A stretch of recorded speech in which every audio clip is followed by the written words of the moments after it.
Joined now here on GCR by a man who has accomplished a lot of things in his life. He's a three-time Super Bowl champion, and he's a former U.S. Olympic rugby player. And when we saw the story last week, the Ravens had been practicing with rugby balls, and then they had kind of a tough day in Pittsburgh catching the football. I thought, well, is there anyone I know that could maybe like help us out and tell us if these two things are somehow related?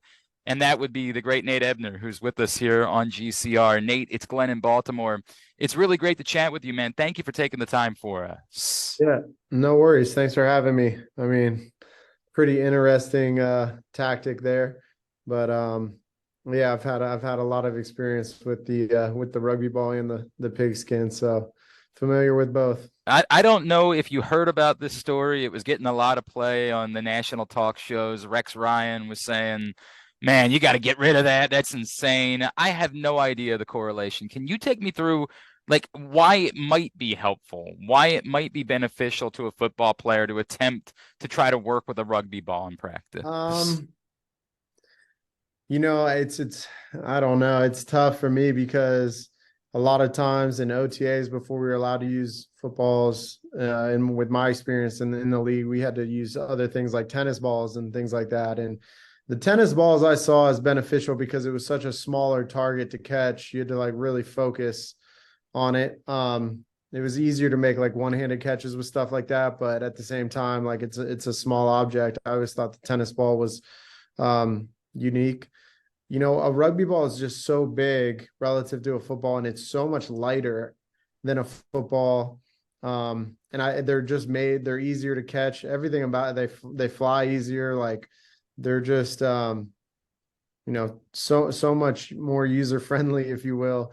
Hmm. So I could see after you're catching rugby balls that they float, they're soft, they're light, and they want to stick to your hands. Whereas, footballs are heavier, tight spirals. And I could see why it would be more difficult to catch a football after a rugby ball. I can't Interesting. necessarily see, uh, you know, why using it in substitution for a football. I could see the smaller ball, like a tennis ball, like I spoke about, but the rugby ball just, they're made to catch, you know what I mean? They're so much easier. So I don't know. I can't really speak to the thought process of the coaches. Just from my experience, that's kind of what I can give to that conversation. But yeah, I can't necessarily see the benefit of it. You had a lot of times in your life when you were doing both things in very, close periods of time. Did you ever have like an issue? You've been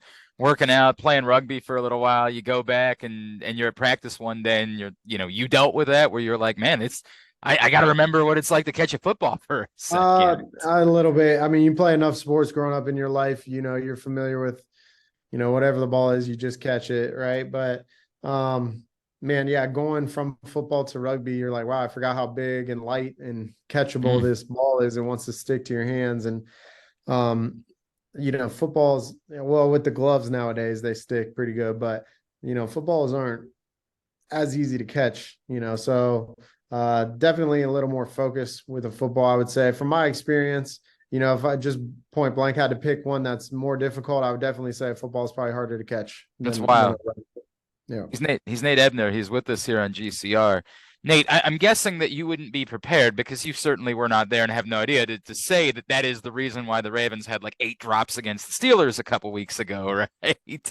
But like, could you see a world where maybe it's just better to not mess with it? Just go out, catch a football, worry about football. That's what you do for a living. Maybe you don't worry about trying to expand Yeah. and catch rugby balls. Again, I mean, I can't speak for the coaches. I don't know really what the thought process was, but at the end of the day, you want to practice for the games and obviously make the practice as game realistic as possible. And in that regard, you should be using the ball you're going to use, right? In my thought process, and I just think about playing golf. You wouldn't want to hit anything other than a golf ball. So it's like for me, I think sometimes we try to get so creative with you know new tactics, new training methods, and sometimes if it ain't broke, it don't need to be fixed. And Hmm. in that regard, I could see. I don't know how much they used it, but you catch a rugby ball enough, and then quarterback throws a tight spiral at you with a heavy football. That thing's going to be heavier and much different. So, again, like I said, can't speak for the coaches, but yeah, if it ain't broke, don't fix it. Just throw that pigskin around. So the only thing that was ever said was that the thought was maybe that it trains the receivers to open up their hands and their fingers wide enough for a smaller football. Does that do anything for you? Like, does that track with you at all? Um, well, yeah, I mean, again, if you had your hands close together like a football catch, that rugby ball is going to stick in your hands just as good because it wants to stick. Um, to me, I think like catching a tennis ball is Yeah. more difficult because your spacing needs to be perfect to catch a Hmm. tennis ball with two hands because it is so small. And I think that's the accuracy you need to have in that moment. That eye hand coordination to really be perfect with your hand placement. Like I said, rugby ball is so much bigger. You can be wider with your hands, and I think wider with your hands, that makes it easier. The footballs are tight. You need that hand placement tight. Yeah, I mean, my initial thought process through my experience of playing, professional sports for the time that I have would be just if anything go smaller. I think the smaller ball is more difficult. All right. So He is Nate Ebner. Nate, I know I want to ask you about a former teammate of yours that showed up here in Baltimore like 2 weeks ago and is already kicking ass. That's Kyle Van Noy. I was stunned, right? Right off the couch, right into the mix, plays, disruptive. Can you tell me a little bit about your experience with Kyle, what you got to know about him? yeah, Were Kyle. you, yeah, go ahead. Nah, Kyle's a great dude. First and foremost. Talks a little bit too much. Nah, he's good though, but he that's what he did in New England so well. I think he came from Detroit before that, but we could plug him in, and at the time we had a pretty elaborate defense, and Kyle was able to take that in pretty quickly and understand what we were trying to do. And that's what made him so beneficial to that team was his ability to take in quite a bit of information, and we could trust him that he wasn't gonna make any mistakes. And someone, especially kind of being new to it, he, obviously came into his own with New England and has had quite a good career since then. And it's no surprise to me that, you can put a lot on his plate and he can handle it. He's the type of player that can do that. He's pretty smart player and, decently athletic on top of it to make the plays when he needs to, but he puts himself there before the play starts because he is a smart guy. So, yeah, I mean, I've nothing but good things to say about Kyle. He's a goofball, but Cool. average the poor golf game.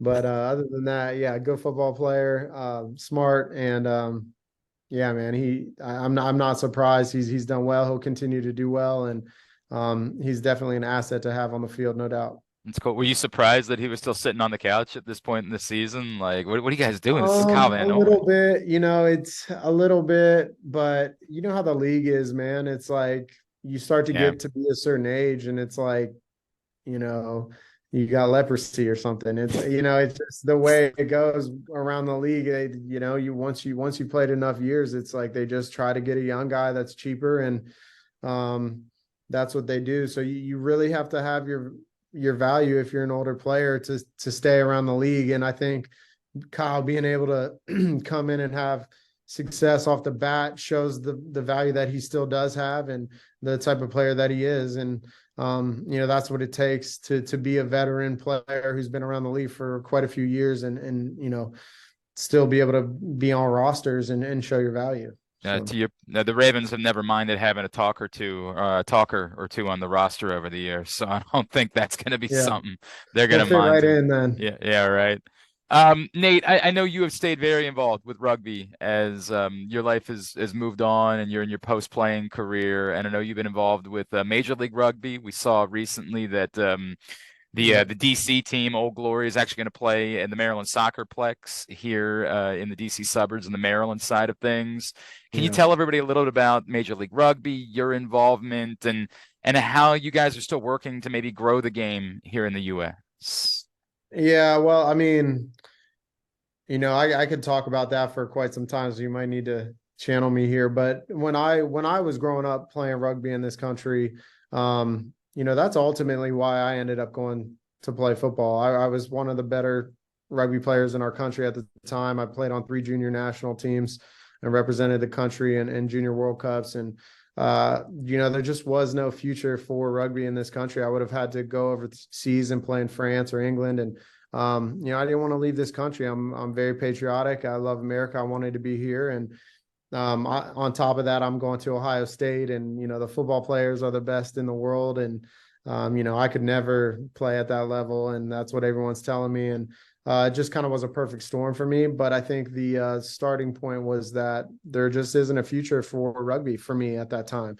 So fast forward to now, more than a decade later, it's, you have a young Nate Ebner that's 16, 17 years old. He can aspire to be a professional rugby player in this country. I think that's huge.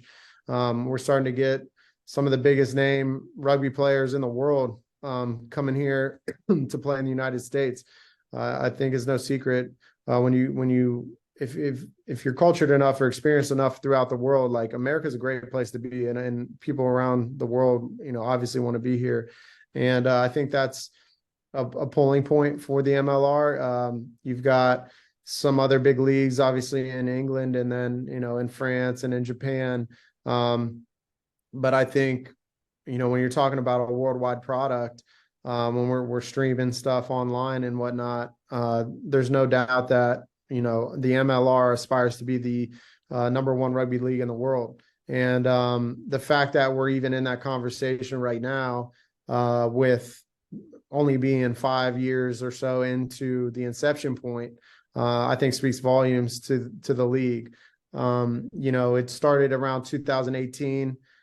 Just a couple years later, you're into COVID, where the whole business model is based around bringing people together, for like a festival or whatnot in a game. And now you can't do that. For the MLR to still stick around, you saw how many businesses went under during that time period. And especially a starting sports league, those are hard enough to get going. And then for them to go through that just a couple years from inception and then still be here and thriving, I just think speaks volumes to the model that they have, the ownership across the league, the individual franchises are just being run so well. And they're, it's a successful business model, and I'm excited for what the future holds. And obviously my New England Free Jacks won the MLR last year. It was awesome to be a part of. A pretty cool experience for me, obviously, like being in the Olympics and like winning Super Bowls, and then kind of from that ownership viewpoint, seeing what it's like for those guys, because I know what it takes to win at the highest level. It doesn't matter what sport or what you're doing at the highest level. It's difficult to win a championship. And I just know the sacrifice that those guys made, and I'm so happy for them, especially the previous year having lost in the conference championship game, and they were the best team in the league, I thought, that year. So the fact that we brought it home last year was awesome. I'm excited for this year, and I'm just, like I said, excited for the next 10 years. And obviously the Rugby World Cup is coming to America. I think it's 2031. I don't know if I got that right, but something like that. And I think that influence that the MLR is going to have on these young generations, because, we're talking 2031, about 8 years away. We got 16-year-old kids that are probably going to be on that that USA team to represent our country in that World Cup. And obviously the World Cup's going on right now. And it's just such an awesome, huge event across the globe. I think second to the Soccer World Cup as far as viewership goes. Wow. And the fact that we can host that and hopefully put a team that can compete out there, I'm really excited about it. And I think the MLR is a huge launching point for that. And amongst all that, trying to help improve the age grade and the youth levels and the grassroots rugby around our country is it's vitally important for the success. And I think the MLR teams have done a great job in their communities, and we just need to keep expanding that. But it's been good. And like I said, the success they've had through all the difficulties, and just the short 5 or 6 years they've been around is speaks volumes to the league, and the success I think is to come for the future. That's awesome, man. I can actually listen to you talk about that, the passion that you have for a while. That was really cool. I tell you what, though, two things. One, I got to admit, all habits die hard. We're not exactly thrilled about New England teams winning championships around these parts. It doesn't do Yeah. a lot for us. But then, two, I want to put in, because you're right, it's 2031. I'm going to get my friend Abby Gustitis, an Olympian from our Yeah, neck of I the know, woods. Abby. Yep. I want, she and I are going to start the campaign. We want to host part of that World Cup here in our Oh, neck of that the would be. woods. We're a I big think event. it should, right? It I should be there. if I could just something that you said that really stuck out to me. I think about rugby sevens, right? And there was an announcement this week, around here, and I know the Patriots are really supportive of lacrosse, but lacrosse is a big deal in our neck of the woods. And it was announced this week that lacrosse is going to go into the Olympics in 2028. And I wonder Wow. what rugby sevens and the Olympics, they're going to play lacrosse sixes in the Olympics. It's a different concept. But Yeah. what did it do for rugby as a whole to coalesce around sevens, get into the Olympics? How much did that help? And do you have a sense for what that could mean for a sport like lacrosse? Well, I mean, when I think about, the influence that rugby sevens has, it puts rugby right there in the forefront on the biggest stage that all Americans are watching during the Olympics. They see all different kinds of sports, but a sport they probably otherwise would not have seen. So, instantly it puts them up there, and then you start to get a team that's competitive and having success. You find yourself cheering for the curling team, and nothing about curling just Mm, because it's United States, and it brings the patriot out in all of us. And you just want to see your country have success, and it doesn't matter. And then you start to find yourself falling in love with this sport or whatever activity that you never even knew about. And I think that's what it's done for rugby for sure. Um, I think we need to have more success, though. I'll say that too. Just being a part of the Olympics isn't good enough, especially being an American. We win medals right. if you're American, and but obviously rugby is a worldwide sport that we're not top dogs in. So we need to change that. But just that initial influence and impact it has, as a kid playing sports, you always what the Olympics are, and represent your country. It really doesn't get much bigger than that. And for someone like me to be able to go back and play a sport I grew up playing my whole life, and represent our country in the Olympics, it was a dream come true.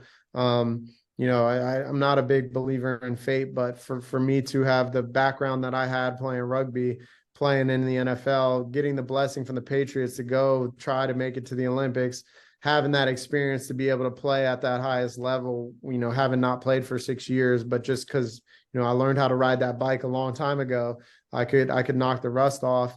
I'm 28 in the prime of my athletic career. So it just kind of worked out for me. It was kind of, the stars, like I said, the stars aligned on that one. My dad had played. It was kind of like a tribute to him in my eyes, and just a great honor. And I just think about young kids that grow up playing, and they can, like we spoke about at the beginning, you aspire to be a professional athlete, you aspire to play in the Olympics. Now, if you grow up playing rugby, you have that dream is a reality. You can be a professional athlete in this country and play rugby. You can represent your country in the Olympics playing sevens, and it gives you an extra reason to want to stay and push harder to be great. I think that's what it's done for rugby and the young kids, and obviously putting that awareness out there for Americans that don't know it. And I think with any sport, it could have that same impact. And I could see that happening with lacrosse. And I saw that flag football got Yeah. admitted to it as well. So that'll be interesting. I mean, I started to think about like Tyreek Hill playing flag football, and geez, like, right. Cheat code. Um, so, yeah, it's the Olympics is awesome. For me, is, an experience I wouldn't trade for anything. And I hope it's done a lot for rugby, but I hope it continues to. And I really want to see us on the medal stand in LA. I think that's the next one this summer. And, we need that. And like I said, that's just building towards this 2031 Rugby World Cup, which is obviously 15s. But I think the world always talked about America in the rugby sense as being a sleeping giant just because of the athletes that we have. You look at American football players, we get, guys like me that obviously could play in the NFL for as long as I did, not to leave rugby and stay with the rugby program. You've got high caliber athletes that can, potentially do some damage on the world stage. So I think we're knocking on that door, and things like the Olympics, things like the MLR, having success there. It's really just the beginning, and hopefully we can turn the corner coming up to this World Cup. Nate, I know I kept you long, but I'd be remiss before I let you go. This weekend, the Ravens are celebrating Terrell Suggs, putting him in the Ring of Honor. You Awesome. arrived in New England in like the throes of Ravens Patriots, and Yep. Yep. some good moments for both teams in the playoffs your first couple of seasons. Did Yep. you have a moment? I know you were on one side of the field and you were never going up against him or anything like that, but did you ever have a moment where he jawed at you, he didn't even know who you were, anything like that? We know No, he's a legend. I never. Suggs was a good dude. I never really, I didn't cross paths with him like you said, and I was playing mostly special teams at the time. I was a rookie when the Ravens won the Super Bowl. They beat us. Um, you know, that was the best of the Ravens that I can remember. Yeah. Ray Lewis and whatnot. What a good football team they had, and they peaked at the right time.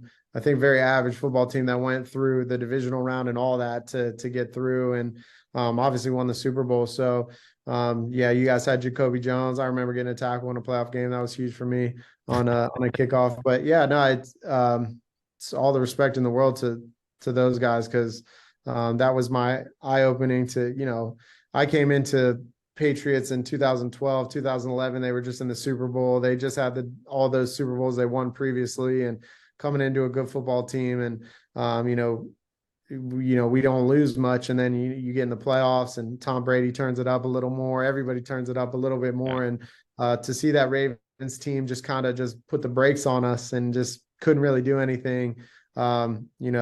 Hats off to them. They were the better team back then, and really opened my eyes to like what good football is like, and Cool. that's why the playoffs are so good. That's why the NFL is what it is. But yeah, the Ravens were nothing to gawk at. So I don't know about now though. The Patriots are struggling a bit. So we'll see. I don't think there's going to be a big playoff showdown this year. Yeah, I don't But either. But yeah, we'll see. but something you and Mike Tomlin have in common, you both tackled Jacoby Jones on a kickoff return, but that's a conversation for another day. Yeah. Nate, I've kept you so long. Is there anything else I can plug for you? Anything else you have going on in your world? No, I mean, my book's out, so pretty unique, pretty unique story. Obviously, with my father's murder before I walked onto the football team, having not played football in high school, and obviously the success I had through Ohio State and in the NFL, and then the journey to the Olympics, and kind of that being rooted in my relationship with my dad. A pretty unique sports story, and hopefully we can do something special with it. But if anybody wants to get out there and find something to read, I urge them to do so. You can pretty much find it anywhere. Amazon, just Google search Nate Ebner Finish Strong, it'll pop up. But yeah, man, that's what I got going on, and some other ventures. Obviously I like to speak. It ties in well with the book. My story is just kind of one of motivation and inspiration. So yeah, love being able to go out and speak and tell my story. Like you said, it's something I feel genuine about and passionate about, so it's easy to talk on. But yeah, man, I just appreciate the sport, and I thank you for having me today.